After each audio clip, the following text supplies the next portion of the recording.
தொட்டிக்குப்பம் TV நம்ம pass விவசாயி. Today you'll learn a quick trick to remember the different types of bones in the body in under 10 minutes. The average adult has 206 bones.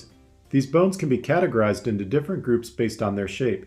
They include long bones, short bones, flat bones, sesamoid bones, and irregular bones. There can be slight variations to how specific bones are classified, so the exact numbers you see for each bone type can vary depending on your resource. But this video will provide you with one of the more common ways to classify them.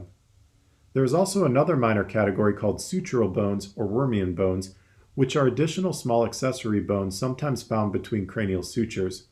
Not everyone has them, but just make sure you're aware that they can exist. Let's look at the long bones first. The long bones get their name because they're longer than they are wide. The trick for long bones is to use the letter L to remember limb. This will help you remember most of the bones in the arms and legs are long bones. You'll also use the L to remember clavicle, which has 2 L's in it. The clavicle is commonly referred to as the collarbone, which also contains 2 L's. This will help you remember the clavicle is a type of long bone as well. So whenever you think of long bones, think of limbs and clavicle. Let's look at examples of long bones. First, we said to remember long and limb because most of the bones in the arms and legs are long bones. This includes the humerus of each arm, the radius and ulna of each forearm, the metacarpals of the hands, the femur in each upper leg, the tibia and fibula in each lower leg, the metatarsals of the feet, and the phalanges that make up the fingers and toes. There's a previous video on the anatomy of the femur, which will be linked down below in the description. The second trick was to remember long and clavicle. This will help you remember the 2 clavicles or collarbones are long bones as well. Therefore, the average adult has 90 long bones. Now you can see we covered most of the bones in the arms and legs except for the wrist and ankle. This is where the short bones come into play. We also skipped over the patella, which we'll talk about later. The short bones get their name because of their cube shape. They're about the same length and width. The short bones are easy to remember because they're primarily found in the wrist and ankle. The trick for short bones is to use the letter S to remember the word sprain. And the ankle and wrist are common joints to get sprained. So this can help you remember the bones of the wrist and ankle are short bones. Let's look at examples of short bones. As we said before, you can use short and sprain to help you remember wrist and ankle. The carpal bones of the wrist and the tarsal bones of the ankle are short bones. The carpal bones include the scaphoid, lunate, triquetrum, hamate, capitate, trapezoid, and trapezium. The pisiform was left out, which we'll talk about soon. The tarsal bones include the talus, navicular, cuboid, calcaneus, and the 3 cuneiforms. You can find the videos on the anatomy of the carpal and tarsal bones linked down below in the description. Let's go back to the pisiform, which is one of the 8 carpal bones in the wrist. Because the pisiform develops within a tendon, it's considered a sesamoid bone, which we'll talk about later. Therefore, the average adult has 28 short bones. Be aware you might see conflicting information about how to classify sesamoid bones.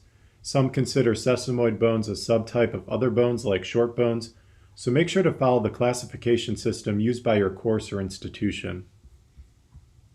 Next, we have the flat bones. The flat bones get their name for being thin and broad, and they're found where protection of organs is necessary. The trick for flat bones is to use the letter F to remember the word fort. Forts help protect things, and that's exactly what the flat bones do. They're located in areas where protecting vital organs is required, such as the skull and thorax. Therefore, you can broadly remember the flat bones as being found in the rib cage and part of the cranium or skull. Let's take a closer look at what specific bones are flat bones. Again, flat bones are located in areas where protecting organs is necessary, such as the skull to protect the brain and the rib cage to protect the heart and lungs. Flat bones include the sternum, ribs, and some of the bones of the skull, including the frontal, parietal, occipital, nasal, lacrimal, and vomer bones. In other words, most of the flat bones of the skull make up the top of the cranium and the midline of the face. The rest of the face and skull are irregular bones, which we'll talk about soon. The previous videos on the anatomy of the cranial and facial bones are linked down below in the description. The scapula is also considered a type of flat bone, and this can be remembered because it's close to the rib cage. Therefore, the average adult has 36 flat bones. Let's move on to the sesamoid bones. The sesamoid bones get their name for resembling a sesame seed. The trick for sesamoid bones is to use the first part of the word to remember sesame seeds. This will help you remember the seed-shaped pisiform and patella bones. The other cool trick is you can think of sesamoid bones as being P-shaped, and ironically the pisiform and patella both start with the letter P.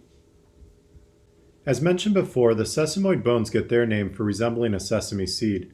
They're the sesame seed or P-shaped bones within tendons, and they include the pisiform and patella. The pisiform is in the flexor carpi ulnaris tendon, and the patella is in the quadriceps tendon and provides an attachment point for the patellar tendon. The pisiform is one of the 8 carpal bones in the wrist, and the patella is the kneecap. Therefore, the average adult has 4 sesamoid bones. Nearly everyone has 2 patella and 2 pisiform bones, which is why they're counted in the 206 bones. But some people can also have additional sesamoid bones in the tendons near the joints of the hands or ankles. The final major classification is the irregular bones. The irregular bones get their name for their odd shapes that do not fit the other categories of long, short, flat, or sesamoid. The trick to remember the irregular bones is they collectively make an I shape. So what do we mean by that?